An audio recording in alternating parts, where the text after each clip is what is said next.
इस न्यूज के प्रायोजक है अंज इंटीरियर, चांदनी चौक, सदाकतपुर, मुजफ्फरपुर।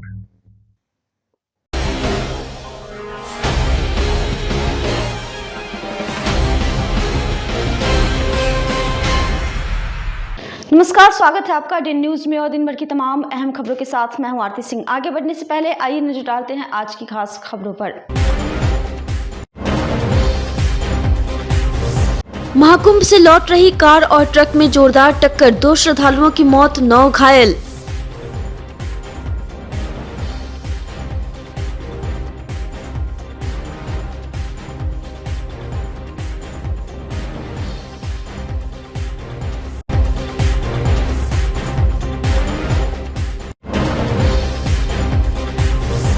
बेकाबू कंटेनर ने बाइक सवार को रौंदा, मौत के बाद परिवार में मचा कोहराम।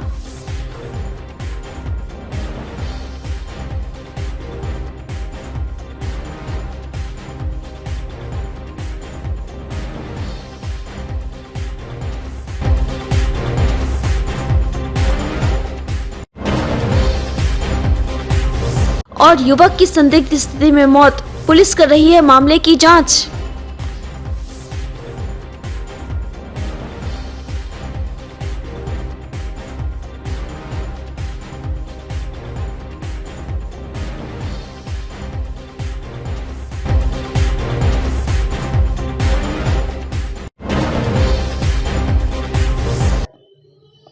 तो ये थी सुर्खियां और अब खबरें विस्तार से। मुजफ्फरपुर में मंगलवार सुबह सुबह एक भीषण सड़क हादसा हो गया, जिसमें 2 लोगों की मौत हो गई है, वहीं 9 लोग घायल हो गए।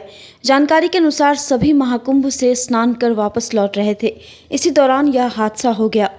घटना सरैया जैतपुर थाना क्षेत्र के एकमा टोल प्लाजा के पास की है, जहां सामने से आ रही ट्रक ने कार को टक्कर मार दी। मृतकों की पहचान नवादा जिले के नरहट थाना क्षेत्र के रहने वाले राकेश कुमार की पत्नी रेवी देवी और लक्ष्मी कुमारी के रूप में की गई है। स्थानीय लोगों ने हादसे की जानकारी पुलिस को दी। इसके बाद पुलिस दलबल के साथ घटनास्थल पर पहुंची। दोनों शव को कब्जे में लेकर पुलिस ने पोस्टमार्टम के लिए भेज दिया है। वहीं घायलों को इलाज के लिए अस्पताल में भर्ती कराया गया है। लगा है इस पैर में थोड़ा सा। कब चला था वहाँ से? वहाँ चले थे हम लोग करीबन कितना 2 बजे। 2 बजे रात में? दिन में ड्राइवर सोया ही नहीं था। अच्छा। संडे में निकला था 11 बजे, तब से गाड़ी चला रहा है। सुबह पहुँचा दिया मंडे को। अच्छा। मंडे में 1-2 बजे नहा धो के हम लोग आ गए गाड़ी के पास। तो हम लोग रूम खोज रहे थे सोने के लिए। तो ड्राइवर बोला कि नहीं, सुबह तक ये बोला कि गाड़ी पहुंचा देंगे। तो वही आया तो हम थे आगे में। हमको बोला कि सोना मत। बोले ठीक है, चाय ताय पानी वानी पी के ये वो खा के करीबन 4 बजे तक हम लोग थे जगे हुए। उसके बाद 4:10 ना 15 हुआ, मेरा थोड़ा आँख लग गया। पूरा रात जगे तो 4 बजे का तो आएगा ना नींद हल्का सा। तो ड्राइवर साहब बोले भी नहीं कि हमको नींद लग रहा है, सोना है। पता चला ये सब हो गया अचानक एकदम। ड्राइवर का क्या हाल है? नहीं पता, हमको खुद नहीं पता है। ये लोग है तो कौन है? हम ये 2 को लेके आए हैं। एक मेरी बहन है, एक ये अंकल है बगल में। तुम्हारा घर कहाँ है? क्या नाम है पिताजी का? मेरा घर है धनबाद, बोकारो। अच्छा। मेरा नाम है रोहित कुमार महतो। अच्छा। पिताजी का नाम है निवास चंद्र महतो। बोलो इधर देख के। पिताजी का नाम है निवास चंद्र महतो। निवास चंद्र महतो। निमाई चंद्र महतो। निमाई चंद्र महतो। अच्छा। और वो जो है वो कौन है? ये मेरी चाचा की बेटी है, बहन है। और वो जो लड़का है जो आदमी, ये अंकल है बगल के। आप ही के बगल के है, उनका क्या नाम है? उनका नाम है, नाम नहीं पता, उनके बच्चे लोग का नाम पता है। जैतपुर थाना क्षेत्र में जो है टोल प्लाजा के पास में एक्सीडेंट हुआ है। कुंभ मेला से लोग लौट रहे थे। 2 है, राकेश कुमार है, एक सीता कुमारी है ना। दोनों झारखंड की बताया जा रहा है और दोनों की कंडीशन अच्छी नहीं है। दोनों को ब्रेन इंजरी है जी, तो का इलाज नहीं हो रही। रफ्तार की कहर ने लोगों की जान ले ली। वहीं अय्यापुर थाना क्षेत्र के संगम घाट के समीप सड़क हादसे में एक ट्रांसपोर्टर की मौत हो गई है। घटना के संदर्भ में परिजनों ने बताया कि गायघाट थाना क्षेत्र के पट शर्मा के रहने वाले मोहन राय बाइक से चांदनी चौक स्थित अपनी ट्रांसपोर्ट कार्यालय जा रहे थे। इसी बीच संगम घाट के समीप पीछे से तेज रफ्तार कि उत्तर प्रदेश नंबर की कंटेनर ने उनकी बाइक को ठोकर मार दिया, जिससे उनका संतुलन बिगड़ गया और वह कंटेनर की चपेट में आ गए, जिससे उनकी मौत मौके पर ही हो गई। घटना के बाद पहुंचे परिजन और ग्रामीण के बीच मायूसी छा गई। सूचना पर अहियापुर थाना की मौके पर पहुंचकर शव को पोस्टमार्टम के लिए एसकेएमसीएच भेज दिया। कंटेनर और दुर्घटनाग्रस्त बाइक को जब्त कर थाने ले आई और आगे की कार्रवाई में जुट गई है।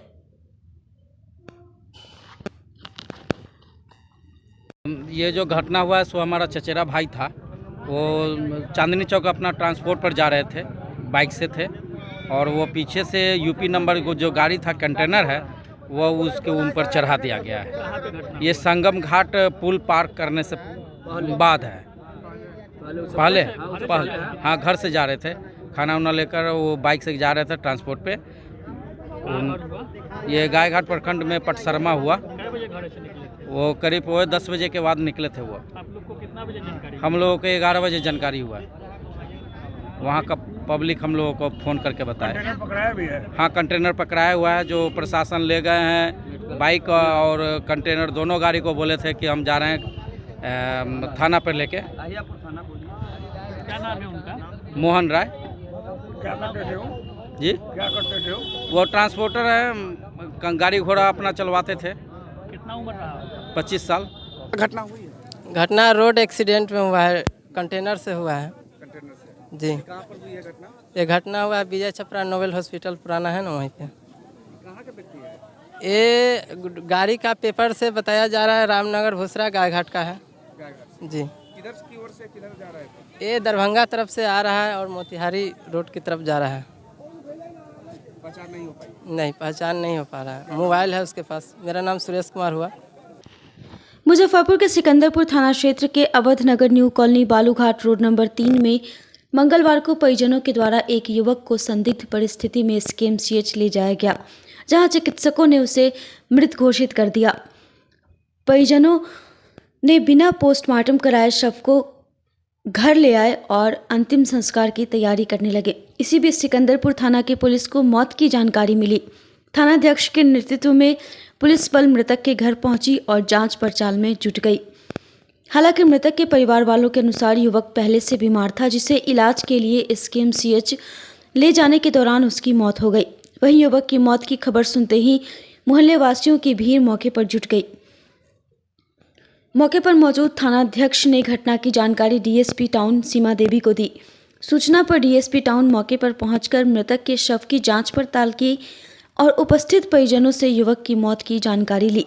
डीएसपी टाउन सीमा देवी ने बताया कि सिकंदरपुर थाना क्षेत्र के बालूघाट के एक मोहल्ले में आनंद नामक युवक की मौत हुई है। परिजनों से पूछताछ में पता चला कि आनंद की सुबह अचानक तबीयत खराब हो गई थी, जिसे इलाज के लिए अस्पताल ले जाया गया था। इलाज के लिए ले जाने के दौरान युवक की मौत हो गई। परिवार वालों के द्वारा पोस्टमार्टम नहीं कराने की लिखित आवेदन दिया गया है। जांच में कुछ भी स्पष्ट नहीं हो पाया है, आगे की कार्रवाई की जाएगी। सिकंदरपुर थाना अंतर्गत बालूघाट है। यहाँ पर एक आनंद नाम के लड़के की डेथ हुई है। सुबह तबीयत कुछ ख़राब बताई जा रही थी। हॉस्पिटल भी ले जाया गया एसकेएमसीएच में, जहाँ पर मृत घोषित कर दिया गया डॉक्टरों के द्वारा। परिवारजनों ने अस्पताल को लिख के दिया है कि हम पोस्टमार्टम नहीं कराना चाह रहे हैं। उनका अपना व्यक्तिगत वो निर्णय वगैरह भी मिली है? नहीं, ऐसा डॉक्टर ने कुछ लिखा नहीं है। बाकी पोस्टमार्टम के लिए उन्होंने मना किया है, तो आगे कार्रवाई अब उसी हिसाब से की जाएगी। महाकुंभ मेले में जाने वाले श्रद्धालुओं की तादाद में कमी नहीं आ रही है। लोगों को लग रहा था कि मेला समाप्त होने तक भीड़ कम होगी, लेकिन ऐसा नहीं हुआ। रेलवे स्टेशन पर लोगों की भीड़ देख अंदाजा लगाया जा सकता है कि वह रुकने वाले नहीं हैं। जब तक संगम में डुबकी नहीं लगाएंगे, तब तक वह मानेंगे नहीं। अब तक महाकुंभ मेले में उमड़ रही भारी भीड़ के चलते उत्तर मध्य रेलवे का प्रयागराज संगम रेलवे स्टेशन 26 फरवरी तक बंद कर दिया है, लेकिन फिर भी लोग कुछ समझने को तैयार नहीं। इधर नई दिल्ली रेलवे स्टेशन पर हुई भगदड़ के बाद मुजफ्फरपुर जंक्शन से महाकुंभ जाने वाले श्रद्धालुओं की भीड़ को देखते हुए जिलाधिकारी सुब्रत कुमार सेन ने रेलवे स्टेशन के सभी प्लेटफॉर्म का निरीक्षण एवं रेलवे के पदाधिकारियों, जीआरपीएफ और आरपीएफ के अधिकारियों के साथ बैठक करते हुए भीड़ नियंत्रण संबंधी कई आवश्यक निर्देश भी दिए हैं।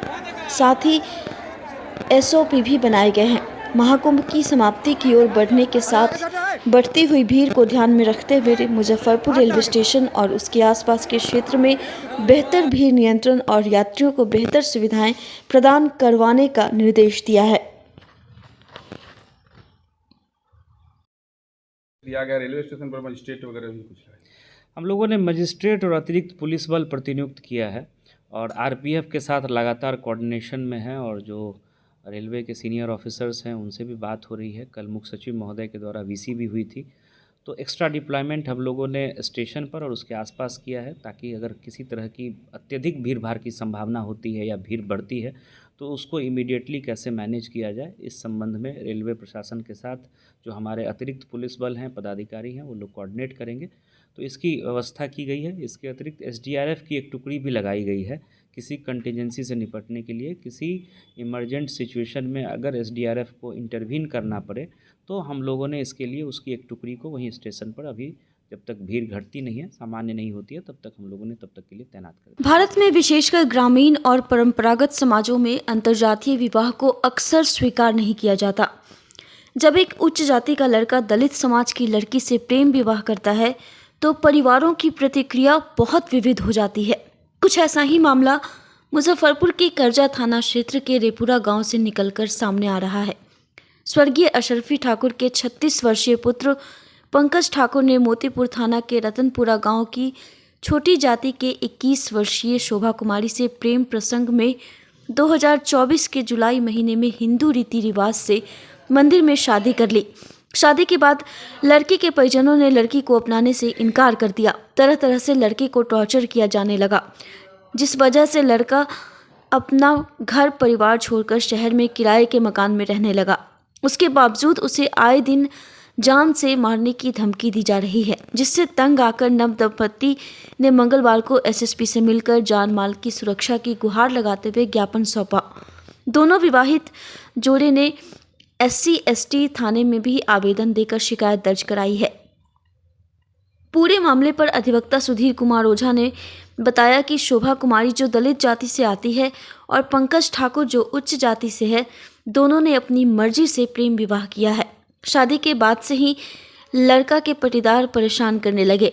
इन लोगों को पुलिस प्रशासन की तरफ से भी कोई मदद नहीं मिली, जबकि सरकार अंतर्जातीय विवाह को प्रोत्साहित करती है। अंतर्जातीय विवाह करने वाले को सरकार की तरफ से नौकरी देने का भी प्रावधान है। इससे समाज में समानता आएगी। ये है मंदिर में, संतोषी माँ मंदिर में, मुजफ्फरपुर। मेरा घर परिवार पूरा, मेरा पापा मम्मी सब राजी था, यहाँ भी सब राजी था। शादी किए, मेरा गोतनी नहीं रहने देते, बोलते हैं छोटी जाति है, यहाँ से निकल जाइए। बहुत ऐसा चढ़ा बड़ा बात की है। चढ़ाने बढ़ाने के बाद भी मेरा पति के मारपीट किया, हमको से मारने उन्ने की धमकी उमकी देते हैं, बोलते हैं यहाँ से चल जाएंगे तो आपको पति के आपको मार देंगे। बोलूँ ऐसा क्या बोलती है? हम छोटे जाति समझ के करते हैं। आप अपनी मर्जी से आप शादी की? जी, हम अपना मर्जी से किए हैं शादी। कैसे, इनसे कैसे संपर्क हुआ? ये संपर्क हुआ जैसे जिया जी के मेरा दोस्ती हुआ। बोले हमको माँ पापा नहीं है, हमको भाभी मेरा शादी करने के लिए मैं तैयार होती हूँ तो मेरा भाभी शादी काट देते हैं। हमको मम्मी पापा ये सब के बता के तो हम सोचे से जब मम्मी पापा नहीं, इनको तो नहीं होने दे रहा है शादी, तो हम यही सोच के हम शादी कर लिए हैं। तो ये लोग सोचते हैं हम लोग घटिया है, यही सब बात है। दोनों अलग अलग जाति के हैं क्या? जी, दोनों अलग अलग जाते हैं। अच्छा, क्या जब शादी करके कहाँ गए थे? जब शादी करके घर पर गए तो वहाँ लोग क्या बोला, क्या कहा? वहाँ पर गांव वाला लोग भी आया, सब कुछ जितना विधि व्यवहार हुआ सब किया गांव वाले। उसके बाद हमको गोतनी कचरा किया, जैदी उदी हमको समझाया। उसके बाद फिर 10 दिन के बाद वो भी सब जैदी उदी जितना है सब घर में सब कचरा करने लगा। उसके बाद बोलते हैं मेरा जाओ, तो बोलते हैं आए, बोलो छोटी जाति से शादी करके ले आए, बोलो चचवा के एंती करेंगे, मार देंगे, पीट देंगे।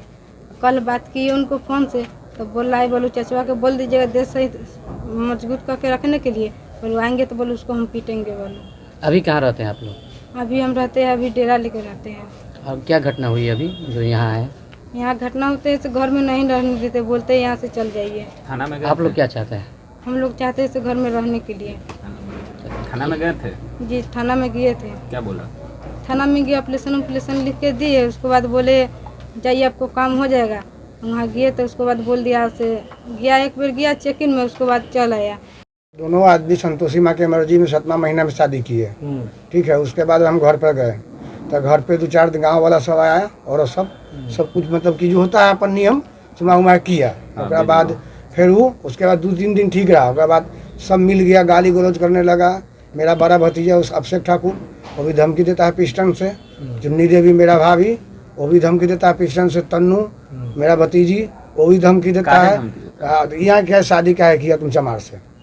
चमार तो चमार तुम्हारे पास कुछ नहीं है। आप कौन जाते? हाँ, हम जात से भूमियार है ठाकुर। तो थाना में कंप्लेन किया? हाँ, थाना में दुद्दू पे गए, कुछ नहीं थाना लिया, कर्जा थाना। क्या अब थाना कहता कि जाओ ना, तुम लोग कहता ऐसी होते रहता है, तुमको सुनते विवाद ऐसी है ये हुआ। 1-2 बार आया गाँव में, इधर उधर घूम के चला गया। आज यहाँ क्या करने आए? यहाँ पर आए हैं ये करने, थाना कुछ नहीं सुन रहा है। बराबर फिर धमकी आया है मोबाइल पर। कब शादी की? शादी की है 7वां महीना में। कहाँ पे? संतोषी माँ के मंदिर में। इनसे संपर्क कब और कैसे हुआ? यहाँ इनसे हुआ उनका जीजा जी के थ्रू। आप लोग प्रेम? हाँ जी, प्रेम से। प्रेम विवाह? हाँ, पूरा देख दोनों आदमी बालिग हैं जी। घर में नहीं रहने दे रहा? नहीं, सीधे कहता है गोली मार देंगे। कौन लोग है घर में आपके? घर में कौन लोग हैं? घर में है मेरा भाभी है, ठीक है। भतीजा ऐसे बाहर में है, अभी बीच में आया था रक्षाबंधन के टाइम में, और मारपीट किया था। अब बोला कि तुम जमीन जथा बेचता, तुम्हारा कुछ नहीं है घर में। और भाभी भी फिर वो भी धमकी देता है कि जान से मार देंगे। 4-5 लाख रुपया दे दिए हुए हैं थाना के, गोली मारेगा तुमको आके। कितने दिन से इनसे संपर्क था आपका? संपर्क शादी से 2-3 महीना पहले से। 2-3 महीना। इस बात की जानकारी परिवार को थी कि आप शादी करने जा रहे हैं? जी। कौन घर है? हाँ? मेरा घर पे नहीं, जब भी कुछ आता था ना तो ऊपर मतलब मेरा भाभी पर्दा है कि शादी उदी नहीं हुआ उसका। अच्छा। गड़िया के भगा देता था। इस बात को बताए थे आप अपने परिवार में? हाँ, सबको बताए हुए हैं। फिर भी वो लोग विरोध? जी। क्या नाम? गांव के नाम कमेश्वर ठाकुर है, वो बोले कि ना आधा के पर्दार है, ऐसे वाला है। वो बीच में लफड़ा हुआ 4-5 दिन पहले, फिर हम यहाँ पर आए। क्या नाम है इनके परिवार के? मेरा पंकज ठाकुर। इनके परिवार के क्या काम करता कोई है? विरोध? कोई विरोध नहीं। मामला मेरे सामने आया है कि शोभा कुमारी दलित जाति से आती है, चमार जाति से आती है, और पंकज ठाकुर हैं जो दोनों प्रेम विवाह किए हैं और अपनी सहमति से किए हैं, दोनों बालिग भी। और शादी करने के बाद इनके जो पति पटदार हैं, जो कि इनके माता पिता हैं नहीं, पति पटदार हैं, वो लोग काफ़ी परेशान करना शुरू किए। एक तरफ जहां सरकार कहती है कि अंतर्जातीय विवाह को में प्रोत्साहन देना चाहिए, उसी समय दूसरी तरफ देखा जाए तो इनको जो परेशान किया, मारपीट किया। इतना ही नहीं, एक लड़का है इनके भतीजा लगेगा सुभाष, जो कि अश्लील जो दिखा नहीं सकते हैं, जो वीडियो जो हमको दिखाए हैं, जो जिस तरह से इनके मोबाइल पर, लड़की के मोबाइल पर अश्लील वीडियो भेज रहा है, धमकी दे रहा है। तो यह मामला सामने आया। ये लोग थाना पर गए, पूर्व में थाना वाला भी केस इनका नहीं लिया, यह कहते हुए शोभा कुमारी को कि तुम छोट जात की हो, तुम्हारा केस नहीं लेंगे। FIR आज तक नहीं किया। फिर कल घटना इन लोगों के साथ किया है, धमकी दिया है हत्या करने का, अभद्र व्यवहार किया है, जाति सूचक गाली पढ़ा है, कपड़ा उपड़ा फाड़ दिया। इसी के शिकायत के लिए मेरे पास पहुंचे थे। तो आज माननीय वरीय पुलिस अधीक्षक के यहाँ इसकी शिकायत की गई है, और साथ ही SC ST थाना अध्यक्ष को भी इसकी शिकायत की गई है, और SDO के यहाँ एक इन्फॉर्मेटिव पिटीशन इन लोगों के द्वारा दाखिल किया गया है, ताकि भविष्य में इनके साथ कोई गलत होता है तो उसकी सुरक्षा हो सके। और माननीय SP और SC ST थाना से हम आग्रह करेंगे कि भाई इनका जो शिकायत है उसको एक प्राथमिकी दर्ज करते हुए इनको सुरक्षा प्रदान करे और उस पर कार्रवाई करे। इंटरकास्ट मैरिज को लेकर के हाँ, अंतर्जातीय विवाह हुआ है। क्या प्रावधान है? कानूनी प्रावधान तो है कि सरकार का स्पष्ट प्रावधान है कि अगर अंतर्जातीय विवाह होता है तो एक नौकरी भी देना है और प्रोत्साहन राशि देना है, और इसको प्रोत्साहित करना है ताकि जातीय बंधन टूट जाए और जात पात का जो लड़ाई अभी हो रहा है वो समाप्त हो। खबरें अभी और भी हैं, पर फिलहाल वक्त हो चला एक छोटे से ब्रेक का, तो फिर बने रहिए हमारे साथ और देखते रहिए डेन न्यूज। अगर आप भी चाहते हैं अपने घर को सपनों का घर बनाना और किफायती दर में, तो आइए अंज इंटीरियर में, जो कि आपको दे रहा है एक सुनहरा मौका, जिससे आप अपने घर को सपनों का घर बना सकते हैं। हमारी सुविधाओं का लाभ आप घर बैठे पूरे भारत में कहीं भी ले सकते हैं। हमारे यहाँ कंसुलेशन में planning, 2D drawing, designing, material selection, execution और साइट विजिट में रिनोवेशन, 3D डिजाइन समेत सभी प्रकार के डिजाइन आप किफायती दरों में करवा सकते हैं।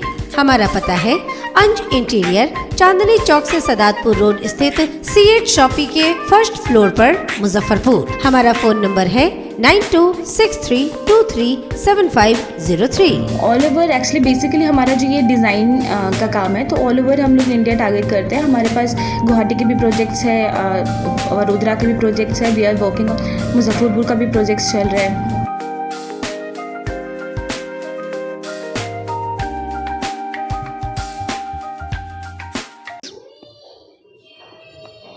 ब्रेक के बाद एक बार फिर आपका स्वागत है डेन न्यूज़ में, और अब बढ़ते हैं अगली खबर की ओर। पटना के गांधी मैदान में आगामी 23 फरवरी को राजद द्वारा संत रविदास जयंती समारोह का आयोजन किया जा रहा है। इस समारोह में बिहार के पूर्व उप मुख्यमंत्री तेजस्वी यादव शामिल होकर सभा को संबोधित करेंगे। कार्यक्रम की सफलता को लेकर मंगलवार को राजद के पूर्व मंत्री शिवचंद्र राम मुजफ्फरपुर पहुंचे, जहां उन्होंने सर्किट हाउस में रविदास समाज के लोगों के साथ बैठक की और सभा को सफल बनाने का आह्वान किया। इस दौरान उन्होंने मीडिया से बात करते हुए एनडीए पर कड़ा हमला किया। उन्होंने कहा कि देश और राज्य दोनों जगह उनकी सरकार है, लेकिन लॉ एंड ऑर्डर का बुरा हाल है। भाजपा के शासन में दलित की बच्चियों के साथ गैंगरेप किया जाता है, दलितों की हत्या की जाती है, संविधान की धज्जियां उड़ाई जा रही हैं, संविधान के साथ खिलवाड़ किया जा रहा है, इसकी ताकत खत्म की जा रही है। आगे उन्होंने कहा कि भाजपा तंत्र मंत्र के बदौलत चुनाव जीत रही है, लेकिन बिहार में उनका तंत्र चलने वाला नहीं है। बिहार की जनता सब देख रही है और सब जानती है। विधानसभा चुनाव में बिहार से भाजपा का सफाया हो जाएगा। राजद गठबंधन की पूर्ण बहुमत से सरकार बनेगी।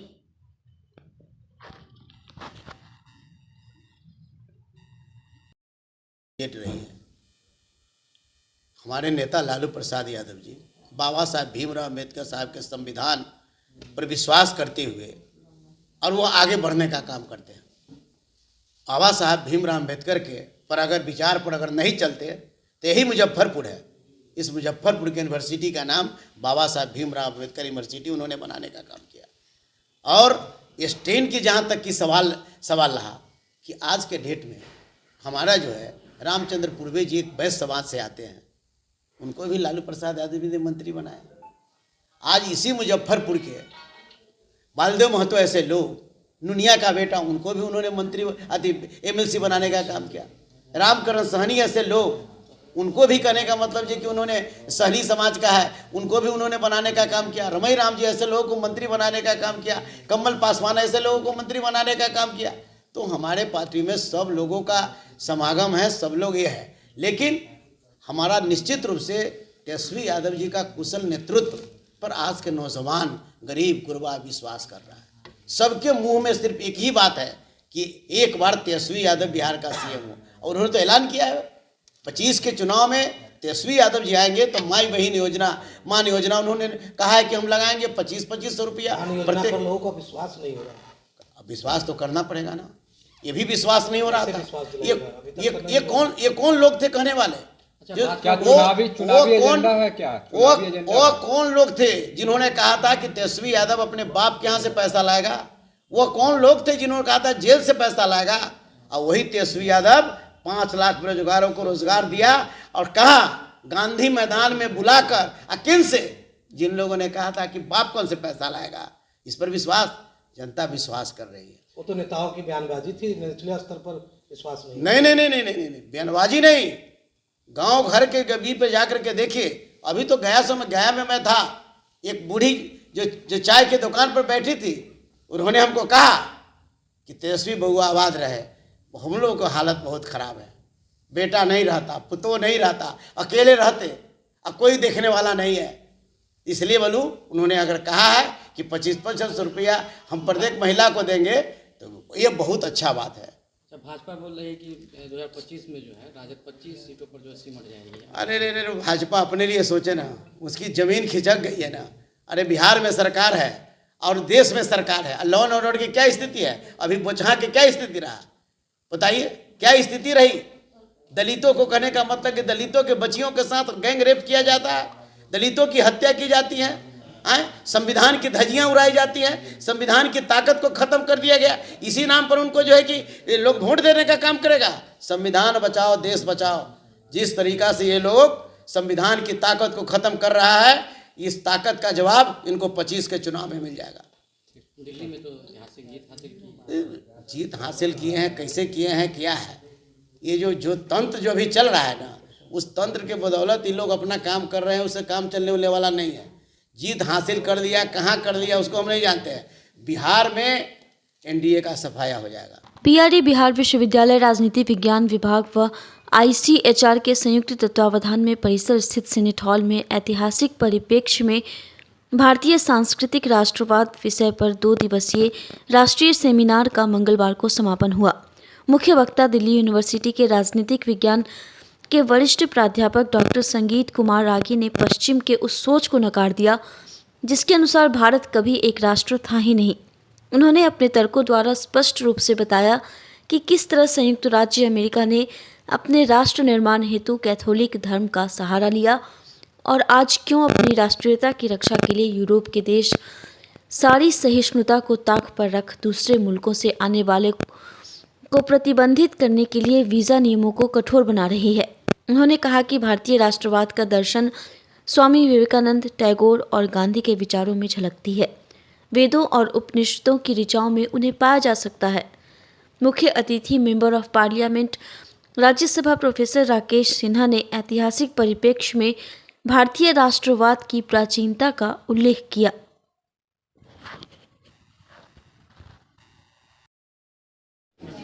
देखिए, सांस्कृतिक राष्ट्रवाद का राजनीति में बहुत प्रयोग होता है और मूलतः जो सत्ताधारी पार्टी है उसका सांस्कृतिक राष्ट्रवाद मूल विचारधारा है। उस सांस्कृतिक राष्ट्रवाद के उन सभी आयामों पर शैक्षणिक स्तर पर विमर्श करना एक बड़ी उपलब्धि है और मुझे लगता है कि विश्वविद्यालय ने एक बड़ा काम किया है और ये देश के कुछ चुनिंदे विश्वविद्यालयों में है जो इस तरह की अकादमिक गतिविधियों को तेज़ी के साथ, गहनता के साथ, प्रखरता के साथ कर रहा है। इसलिए मैं विश्वविद्यालय को बधाई देता हूँ उसके लिए। एक प्रयास मंच के द्वारा मैट्रिक परीक्षार्थियों को परीक्षा केंद्र निःशुल्क पहुंचाया गया। मंच के संस्थापक संजय रजक ने कहा कि पिछले दिनों अपने शहर मुजफ्फरपुर में इंटर की परीक्षा हुई थी और अपने शहर में ट्रैफिक जाम के कारण कई परीक्षार्थियों का परीक्षा छूट गया, जिससे बच्चों के साथ जिला प्रशासन, पुलिस प्रशासन को काफ़ी कठिनाइयों का सामना करना पड़ा। अब मैट्रिक की परीक्षा शुरू हो गई है और अपने शहर में मैट्रिक परीक्षा के 83 केंद्र बनाए गए, जिनमें लगभग 70,000 बच्चे परीक्षा देंगे। इसी को देखते हुए मैट्रिक के परीक्षार्थियों के लिए एक प्रयास किया गया कि जो बच्चे मैट्रिक परीक्षा दे रहे हैं और वह जाम में फंसे या फिर घर से निकलने में लेट हो गए, ऐसे बच्चों को केंद्र तक निःशुल्क पहुंचाया जाएगा। एक प्रयास मंच ने ठाना है बच्चों को परीक्षा केंद्र तक पहुंचाना है। आज एक प्रयास मंच द्वारा अपने शहर मुजफ्फरपुर में मैट्रिक के परीक्षार्थियों को परीक्षा केंद्र तक निःशुल्क पहुंचाने का कार्यक्रम का आयोजन किया गया। पिछले दिनों अपने शहर मुजफ्फरपुर में इंटर की परीक्षा हुई थी और ट्रैफिक जाम के कारण कई परीक्षार्थियों की परीक्षा छूट गई थी, जो कि बहुत दुख की बात है। इसी को देखते हुए मंच के द्वारा एक प्रयास किया गया कि आज से मैट्रिक परीक्षा शुरुआत हो चुकी है और अपने शहर मुजफ्फरपुर में 83 केंद्र पर लगभग 70,000 बच्चे मैट्रिक की परीक्षा देंगे और ये बच्चे जाम में ना फंसे, ट्रैफिक जाम में ना फंसे, इन बच्चों को परीक्षा ना छूटे। इसी को देखते हुए प्रयास किया गया कि जो बच्चे जाम में फंसे हैं, जिनका अगर लेट हो गया है, ऐसे बच्चों को परीक्षा केंद्र तक निःशुल्क पहुंचाने का काम किया जाएगा और आज एक बच्चे को पहुंचाया भी गया है और ये काम जब तक की परीक्षा खत्म नहीं होगी तब तक ये कार्यक्रम चलता रहेगा। और साथ ही मैं संजय रजक और आप सभी लोगों से हाथ जोड़कर अपील करता हूं कि अगर आपके आसपास ऐसे बच्चे हैं जो मैट्रिक परीक्षा दे रहे हैं, जो जाम में फंसे हैं या फिर जिनको लेट हो गया है, आप ऐसे बच्चों को अपना समय निकालकर इन बच्चों को परीक्षा केंद्र तक पहुंचाए ताकि इन बच्चों का परीक्षा ना छूटे, बच्चे परीक्षा दे, पास करें और अपने साथ अपने परिवार, समाज और शहर और देश का नाम रोशन कर सके।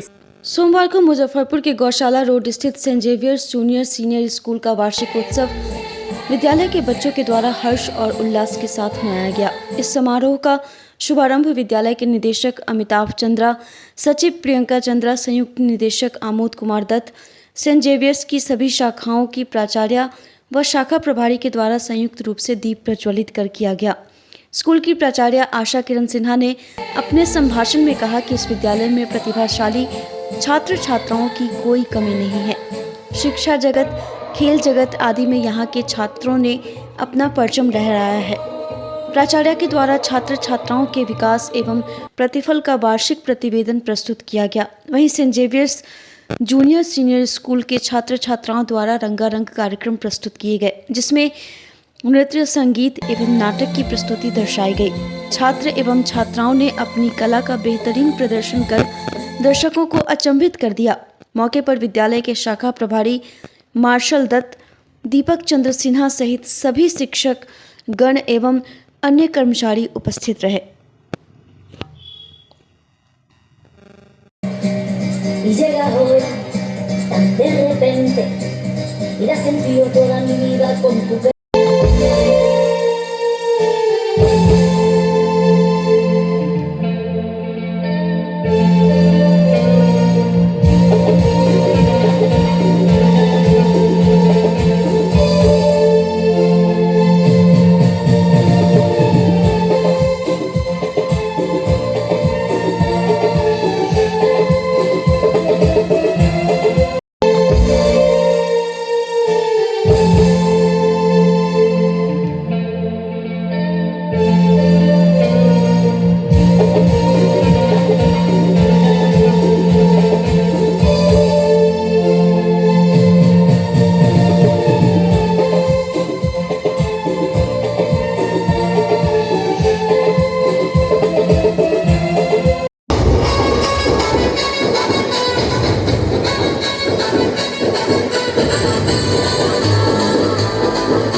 एनुअल फंक्शन के नाम हो रहा था, जिसमें 2 दिवसीय प्रोग्राम थे।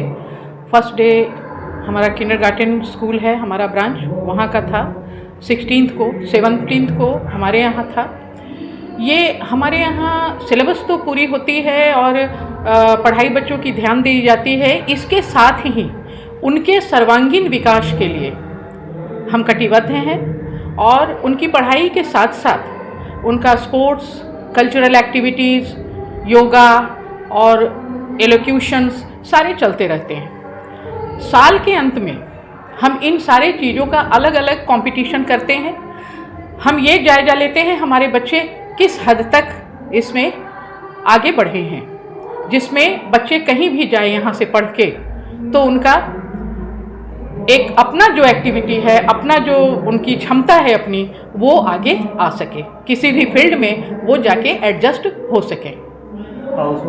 ओवरऑल चैंपियन कौन है? ओवरऑल चैंपियन अभी रेड हाउस रहा, सेकंड में ब्लू हाउस है, third green house and fourth yellow house. आज की खबरों में बस इतना ही। कल फिर मिलेंगे कुछ नई खबरों के साथ। तब तक के लिए हमारी न्यूज़ टीम को दीजिए इजाज़त। नमस्कार।